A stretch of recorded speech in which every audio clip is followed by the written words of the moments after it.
الله naxariistay waxaa maanta degmada Bursaalix ee gobolka Mudug asbalaaran loogu sameeyay laba marxuum oo markaasi mid ahaa maareeyihii shirkadda Golis Burhaan Xaashi iyo sidoo kale ganacsade Mahad Sayuun Sheekax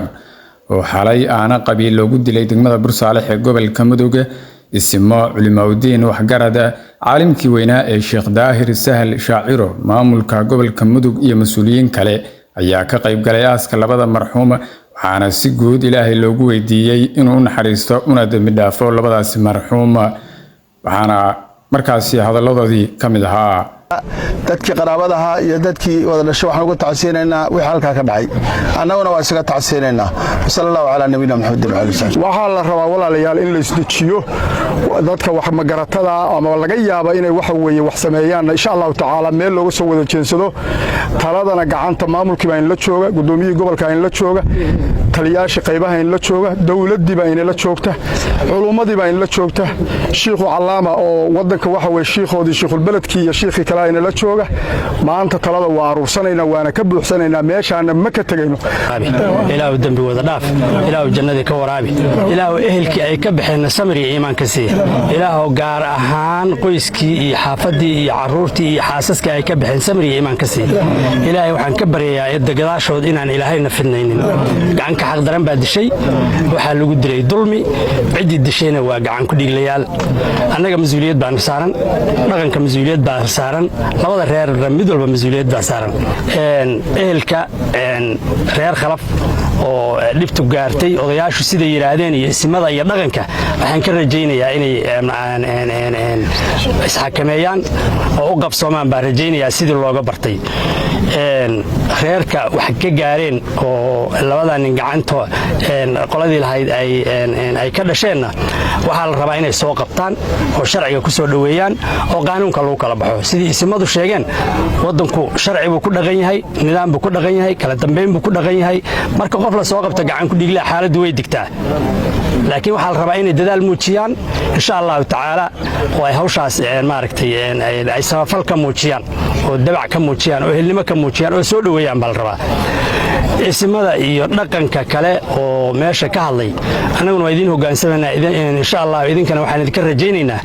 in sida aad ballan qaadeen aad mas'uuliyadiina gudataan intaasaan ku soo koobayaa Burhaan iyo Mahad waxaan leenahay walaalayaal samir iimaana dhamaanteen waa inaga wada dhinteen ilaahay samir iimaana ilaahay naga siiyo halkaasna waa ugu tagaynaa waxa la yiri musiibo kasto dhacda oo qofka muslimka ah ku dhacda oo geeri ah waxa waajiba inuu isku samir siiyo tii nabiyullaahi Muhammad ku dhacday sallallahu alayhi wa sallam khayru khalqillaahi buha ilaahay koonkaan u soo saaray cid ka sharaf badnayd ma jirto ilaahayna subhanahu wa ta'ala xaqiisu u oofsado sidii nabiyullaahi Muhammad ilaahay u oofsaday yaa labada marxuum oo maanta tacsidoodii aan joognana ilaahay u oofsada inaguna waa ka daba dhimanaynaa innaka mayitun wa innahum mayitun waa dhiman baa la yiri nabi Muhammadow ayaguna waa ka daba dhiman marka waxa waajib hadalka ilaahay inaynu tasdiiqino walaalayaal waxaaynu kugu dardaarmaynaa samir iyo iimaan inaynu dhamaanteen qaadano ilaahay samir iyo iimaan aynaga siiyo kullu nafsin dhaa'iqatul maut ilaahay baa inagu akhriyay maanta iyadoo soo degtay ka dhigan tahay naf kasta geeri bay dhadhaminaysaa wa inma tuwaffawna ujurakum faman zuhziha 'anil nar wa udkhila al-jannata faqad faz qofkii inta ilaahay naarta ka durkiyo jannada uu galiyo kaasa liibaanay dhamaanteena waxaynu ku arooraynaa meesha aynu maanta galinay dhamaanteen way galaynaa marka walaalayaal waxaanu kugu tacsiyaynaynaa eheladi waalidiintii walaalayaal adeerayaal dhammaan ehelkoo dhan dhamaanteen waxaan isku samirsiinaynaa geeri dhacdo oo tii nabi Maxamed ku dhacda ka weyn ma jirto aynu walaalayaal samir aynu qaadan waynu ka daba dhimanaynaa taas waa intaas dadka tacsidu 3 maalmood oo kala sharci ahaan in dadkii agoomihii loo tacsiyeeyo ayaga loo duceeyo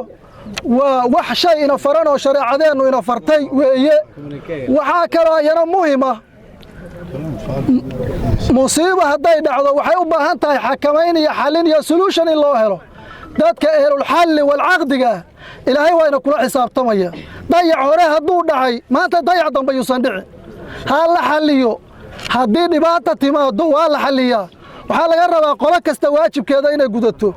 isimada iyo nabadoonnadu waajibkooda inay gutaan laamaha amniga dawladda inay waajibkooda gutaan cid kasta oo faldembiyeed gashayna si amni loo gaaro waa in sharciga islaamka la hor keenaa intaasaan walaalayaal kelmadeeda ku soo koobayaa maadaama wakhtigu uu kulul yahay dhammaanteen waxaan leenahay cafi aliya masaama amwaadan wakhtigoodii baa inta gaaray wakhtigoodii baa dhammaaday haddana sabab bay ku dhinteen waxyaalaha bani aadamku markuu koonkan soo galay waatan la yidhi 3 waxyaalood buu ku soo galaa 3 buuna kaga baxaa magac la'aan buu ku soo galay maal la'aan buu ku soo galay maan la'aan iyo dareen la'aan buu ku soo galay 3aasuu ku soo galay isagoon magac lahayn buu dhashay magac la'aantii buu kaga baxay waa meyd weeye meydkii ma la dhalay ma lagu tukaday ma laga yimid ma la'aas waa meyd waxaa loo baahan yahay odayaasha iyo isimada waxaana way inagu soo noqdeen waxa weeyaan maanta dhowr jeer baan dadka su'aal weydiiyey war waxaan maxay u dhammaan laadahay hal qadiyad oo dhammaata maxaa loo leeyahay hal qadiyad oo dhammaata maxay isu daba taagan tahay waxa weeyaan maalin walba jimco walba masaajidka waxaa dhahaa markaa khudbeeyo war magaha la bixiyo waxaan dareemayaa oon ogahay inta wiil aabihii la dilay uu ordayo oon magna la siinin meel loo qabanin waxna la siinin wax weeyaan dhibka un baa inagu meeraysan kulligeen waxaan nahay dil baan ku xukumannahay laakiin waa kala horeynaa nin baa maanta dhiman nin baa berri dhiman nin baa saa damba dhiman waa kala horeynaa kullina dulmi baan ku wada dhimanaynaa xaqdarraan ku wada dhimanaynaa wax weeyaan walaalayaalow dulmi yaan loogu aarin qof islaama oo dhibaato geysanayaan dhibaato loogu aarin waxaan leenahay ehelku hays xakameeyo xaalada ha qaataan waxa weeyaan hawshaa dowrkooda ha ka ciyaaraan ilaahay idinkiis waxaan rajaynaynaa oon ilaahay idinka baryaynaa ilaahay tawfiiqda inuu idin waafajiyo ilaahay naxariista jannada ka waraabiyo walaalaha aynu halkan ku aasnay ee ajashooda ay xalayta ahayd runtii jamaacada ka soo qayb gashay aaskooda iyo qaabka u dhinteen iyo camalkii ugu dambeeyo ay ka markhaati kacayeen dadkii walaalaha iyo deegaanka la ahaa iyo bulshadooda waxay ka ahaayeen intu waxay muujinaysaa khaatimo wanaagsan ilaahayna inta aanu ka naqaan waxa uu rajaynaynaa malo wanaagsan meel lagu ceeboobo oo lagu fadeexadoobo waxa ugu daran ilaahay markuu qofka hor istaago ilaahay waxaan ka baryaynaa inuu ilaahay ceebayn annakana gadaashooda usan fidnayn na ceebayn ehelkii khaaska ahaa ay ka dhinteen samri iimaan Allah ka siiyo badal iyo cawad khayr qaban Allah siiyo ehelkii guud ahaan ay geeridaani ku dhacday waxaan uga mahadnaqaynaa siday isu xakameeyeen ilaa xalay ilaa maanta noola shaqaynayeen noo maqleen meydkii u aaseen isu xakameeyeen dhallinyaradooda u xakamaysteen waan ognahay maanta zaman fidnaa lagu jiraa marka dadaalkay sameeyeen aad baan uga mahadnaqaynaa waxaan rabnaa hadduu ilaahay idmo inay intaa uga sii dhowaadaan oo dardaarankii iyo culayskii iyo hamboorintii la saaray aysan dayicin hadduu ilaahay idmo insha allah faarax baa wada dhalay meey u kala cararaan ma leh innaguna innagaa dhalay oo la dhalnay haddaynaan dadnimo xumo qabin waa heshiisiinaynaa waxaan la ballamayaa reer khalaf waxaan rabaa inta aan hawshaa salka u dhigayno annagaa mas-uuliyadda naga saaran tahay annagaa dad u xirayna annagaa heshiis keenayna qolo walba annagaa markaa 10 jeer ku laabanayna haddaan rabno heshiisna waa keenaynaa inta yadaa dadaan soconnay baa heshiiska keenaya ilaahna way baryayaan ilaahayna heshiiska waa noo soo dhiibayaa waxaan idinka rabnaa inta hawshaasi ay dhacayso gacantu idinku dambaysaaye inaad qaadaan mas-uuliyadda idinkaan marti idinnaha inaan waxaan marti idinku nahay yeeshaanna idinkaan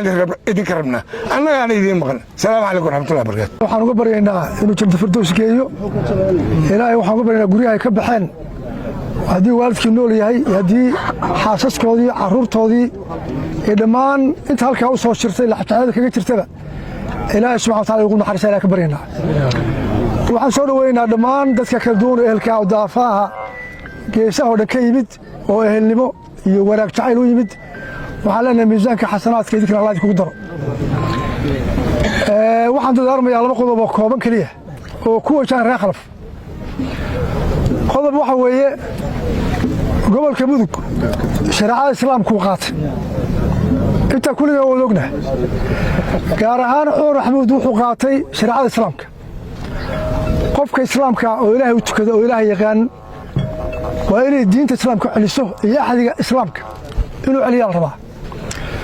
وحي باسن وحال وحل دونا الكتاب والسنة الوحل دونا